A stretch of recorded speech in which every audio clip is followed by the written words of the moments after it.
일본 매체에서 한국 당국을 향해서 한국은 돕지 않고 엉뚱한 행동을 하고 있다는 취지의 보도를 하면서 다소 논란이 되고 있습니다. 한국은 현재 전 세계의 중심에 서서 각국에 도움을 주고 있는 상황이며 이렇게 외교부가 바쁜 적이 없을 정도라는 소리가 있을 정도로 다양한 국가와 접촉 중입니다. 경제적 여유가 있는 나라들은 한국에 연락을 해서 한국산 의료 제품을 사겠으니 빨리 보내달라고 하며, 낙후된 지역의 나라들은 한국의 인도적 지원을 바라며 한국 당국에 어떤 형태의 도움이라도 좋으니 그저 도와만 달라고 손을 뻗고 있습니다. 예를 들어 케냐의 공영방송인 GBS-TV는 한국 당국을 보면서 희망을 얻고 있다며 케냐 시민들은 한국의 도움을 원하고 있다는 방송을 내보내고 있습니다. 그런데 정반대로 일본 당국은 한국에 도와달라는 이야기를 하는 것이 아니고 한국은 현재 반일 운동을 하고 있다는 독특한 메시지를 냅니다. 일본의 주간 신조는 사설을 통해 한국은 유럽의 독일과 같이 이탈리아와 프랑스를 도와가면서 한 팀이 되어가는 모습이 아니고 아시아도 그렇게 한 팀이 되어가면 좋지만 오히려 반일 운동을 하고 있다고 나무라고 있는 것입니다. 그러면서 한국은 단순히 테스트량만 늘렸다고 자랑하나 실제로는 테스트량을 키워서 수치를 조작하려는 것으로 보인다며 전 세계가 극찬하는 광범위한 테스트량에 대해 오히려 조작을 위한 부실한 테스트라고 말한 것입니다. 그러나 이러한 일본의 주장은 현실과는 상당히 동떨어진 주장임을 알 수 있습니다. 앞서 한국이 아시아에서 분열을 조장하고 돕지 않는다라는 주장은 맞지 않는 것이, 한국 당국은 아프리카에서 교민을 실어오고 있는데 이때 일본 당국과 협의를 거쳐 일본 교민들까지 같이 실어오는 모습을 보여주기도 했습니다. 일본의 요미우리는 한일 당국이 힘을 합쳐서 양국의 교민이 국가에 돌아올 수 있었다는 보도가 나갔습니다만 이 과정에서 주도적 역할을 한 것은 한국이 아닌가 하는 정황도 포착되고 있습니다. 한 일본 네티즌은 자신은 케냐에 있었는데 한국에서 기획한 전세기가 케냐에 와서 일본도 갈 수 있었다는 글을 남겼습니다. 이러한 것은 분명히 한국이 기회가 닿는 경우라면 일본까지 신경을 써서 인도적인 협력을 주고받는 모습이라고 할 수 있을 것입니다. 공식적인 석상에서도 일본은 한국의 도움을 요청한 것이 없다고 전해집니다. 기획재정부에 따르면 세계 각국은 한국 상황대처 방법과 경제적인 대응책 등을 한국에 모두 문의하고 있었고, 그것은 미국, 영국, 프랑스, 독일 등 선진국 등은 물론 아시아 지역에서도 도움 요청이 쇄도했다는 것입니다. 그러나 끝까지 일본은 한국 당국에 도움을 요청한 적이 없었다고 전해지고 있습니다. 따라서 한국은 아시아에서 현재 사태에 대한 도움을 주지 않은 적이 없으며 심지어 인도적 차원에서는 계속 일본에 도움을 주고 있었던 것이죠. 지난 10일 일본의 도토리현에서는 일본 최초로 한국의 드라이브스루 테스트 방식을 도입하겠다고 밝혔습니다. 지금까지 일본 당국은 의사 없는 테스트 방식은 부적합하다며 그러한 방식을 미뤄오다가 이러한 방식이 매우 효과적이라는 평가가 전 세계에 이어지자 이제서야 도입을 검토하기 시작한 것입니다. 그럼 왜 이와 같이 일본에서는 한국에 대한 부정적인 보도가 이어지고 있는지 궁금함을 자아내는데요.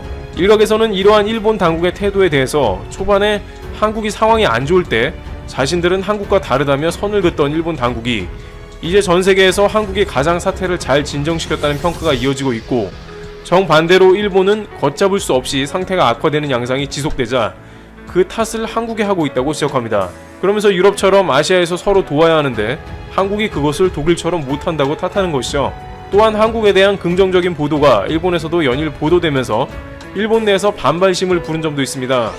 워싱턴 포스트는 대놓고 한국과 일본 방식, 결국엔 한국이 승리했다고 보도했는데 미국 언론의 이러한 보도는 일본에서 받아들이기 쉽지 않다는 의견이 많습니다. CNN도 일본의 그래프는 이상하다며 곧 문제가 될 소지가 크다고 보도했는데 실제 일본은 현재 문제가 가속화되고 있습니다. 반면 한국은 투명하고 본받을 시스템이라고 보도했습니다. 일본 방송 TBS조차 한국은 사재기가 없다며 긍정적 보도가 나갔는데 한국과 비교는 특히나 견디기가 어렵지 않겠냐는 일본 내 교포들의 언급이 있었습니다. 이와 같이 가까운 이웃나라 한국이 연일 주목되면서 일본이 상반되는 모습을 보이자 일본 내부에서는 다소 시샘이 섞여있는 반발 뉴스도 나가고 있습니다. 삼성전자 2세대 폴더블 스마트폰 갤럭시 Z 플립이 세계 각국에서 완판 행진을 이어가는 가운데 화웨이도 폴더블 신제품을 출시하며 맞대결을 외친 것입니다. 화웨이 메이트 XS는 지난해 출시한 메이트 X와 같은 디스플레이가 밖으로 접히는 아웃폴딩 방식을 채택했습니다. 아웃폴딩은 갤럭시 폴드의 인폴딩보다 뒤처진 기술로 화웨이는 이번에도 이 방식을 선택한 것입니다. 그럼에도 리차드 위 화웨이 CEO는 메이트 XS가 갤럭시 폴드보다 대단하다고 자랑했습니다. 메이트 XS는 마치 예술작품 같은 디자인으로 힌지 부분이 더 강력해 내구성이 개선됐다고 설명했습니다. 위 CEO는 메이트 XS를 삼성전자 폴더폰 갤럭시 폴드 5G와 직접 비교했습니다. 메이트 XS가 5G 속도면에서 갤럭시 폴드 5G보다 빠르고 배터리 수명도 길다고 했습니다. 또한 더블 레이어 옵티컬 폴리 이미지를 적용해 싱글 레이어와 대비해 내구성이 80% 향상됐고 제조 단가가 금보다 3배 더 비싼 고급 소재라고 했습니다. 화웨이는 삼성의 갤럭시 폴드보다 메이트 XS가 뛰어나다고 자랑했지만 치명적인 약점과 단점을 가지고 있습니다. 관심이 집중되었던 메이트 XS의 가격은 2,499유로, 하나로 약 330만원으로 비싸다는 평이 많았습니다. 이는 삼성전자 165만원의 갤럭시 Z 플립보다 2배 비쌀 뿐만 아니라 240만원의 갤럭시 폴드보다도 90만원이나 비쌌습니다. 또한 비싼 가격뿐만 아니라 치명적인 약점이 있습니다. 이전 메이트 X는 중국 내에서만 판매됐지만 메이트 XS는 전 세계에 판매될 예정입니다. 그런데 메이트 XS는 정식 버전의 안드로이드 운영체제를 사용할 수 없습니다. 미국은 지난해 6월부터 자국 기업들로 하여금 화웨이에게 소프트웨어와 하드웨어를 공급하지 못하도록 제재를 가했습니다. 이 때문에 화웨이는 자사 스마트폰에 구글 플레이 스토어, 유튜브 앱 등 구글 모바일 서비스를 탑재할 수 없었습니다. 그 대신에 메이트 XS는 오픈소스 버전의 안드로이드에 기반한 화웨이 자체의 OS인 EMUI 10으로 구동됩니다. 따라서 사용자들은 구글 플레이 스토어가 아닌 화웨이의 자체 앱스토어에서 애플리케이션을 다운로드할 수 있습니다. 글로벌 출시를 한다고 했지만 전세계 이용자들에게 유튜브, 지메일 등을 사용할 수 없다는 것은 치명적인 단점이었습니다. 이로 인해 외국에서 선택받기는 어려울 것으로 전망되고 있습니다. 또한 OS와 앱스토어 문제 외에도 폴더블 스마트폰 자체의 성능에 대해서도 회의적입니다. BBC 클릭의 크리스 폭스에 따르면 한 유닛의 디스플레이는 이미 심하게 긁혔다고 했습니다. 폭스는 화웨이가 사고로 인해 스크래치가 발생했다고 알려주었다고 했지만 이 같은 경험으로 메이트 XS의 광학 폴리 이미드 플렉시블 디스플레이의 취약성을 드러냈다고 했습니다. 또한 일부 장치를 펼치고 접으면 삐걱거리는 소리가 들리기도 했다고 했습니다. 이미 지난해 C넷의 내구성 테스트에서 갤럭시 폴드가 12만 번을 견뎌낸 적이 있었는데 모토로라 레이저는 27,000여 번에서 힌지에 문제가 발생했습니다. 갤럭시 Z 플립에는 초방막 유리를 적용해 20만 번을 접었다 펴도 끄떡없는 강력한 내구성을 자랑했습니다. 월스트리트 저널은 갤럭시 Z 플립과 모토로라 레이저를 직접 비교 테스트하는 동영상을 게재했습니다.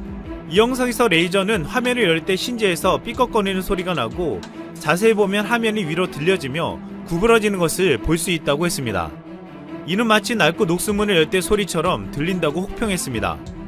반면 삼성 Z 플립의 힌지는 훨씬 더 견고하며 화면도 위로 들리지 않는다고 높게 평가했습니다. 많은 해외 전문가들은 삼성전자가 폴더블 스마트폰 기술 경쟁에서 중국의 경쟁사들을 앞서고 있다고 분석했습니다.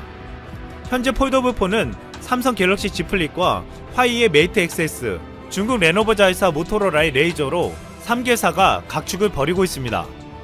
여기서 압도적인 평가를 받고 있는 제품은 단연 갤럭시 Z 플립입니다. 지난 18일 업계에 따르면 삼성전자의 갤럭시 Z 플립이 해외에서 완판 행렬을 이어가고 있다고 했습니다. 출시 첫날인 지난 14일 미국, 아랍에미리트, 싱가포르 등에서 하루 만에 제품이 품절됐고 국내에서도 초도 물량이 완판되었습니다. 24일 업계에 따르면 출고가가 297만원인 갤럭시 폴드 톰 브라운 에디션이 무려 800에서 900만원에 다시 팔리기도 했습니다. 화웨이와 같은 중국 기업들이 폴더블 폰 경쟁에 뛰어들었지만 삼성을 따라잡기는 역부족이었습니다. 삼성전자는 갤럭시 폴드로 폴더블 폰 시장의 문을 열더니 이제는 갤럭시 Z 플립으로 폴더블 폰의 대중화, 패션화까지 이루고 있습니다. 또한 25일 삼성전자는 역대 최고 속도, 최대 용량을 구현한 16GB 모바일 D램을 세계 최초로 본격 양산하기 시작했습니다. 16GB D램은 전문가용 노트북 및 게이밍 PC에 주로 탑재되는 8GB D램보다 용량이 2배 높고 성능은 30% 개선된 것으로 1초에 초고화질 영화 9편을 전송하며 스마트폰 게임에도 최적화될 것으로 알려져 있습니다. 이로 인해 초고 해상도의 미러링 VR 게임을 할 때도 선명한 화질로 캐릭터를 움직일 수 있어 더욱 실감나는 영상을 즐길 수 있다고 했습니다. 삼성은 이것을 갤럭시 S20 울트라에 탑재하여 사용자에게 놀라움을 주겠다고 선언했습니다. 화웨이는 메이트 XS로 삼성전자를 따라잡겠다고 했지만 오히려 출시 이후에 비교되는 압도적인 기술 차이로 삼성전자의 폴더블 폰 시장 점유율은 더욱 높아질 전망입니다. 이상 쓸멍이었습니다.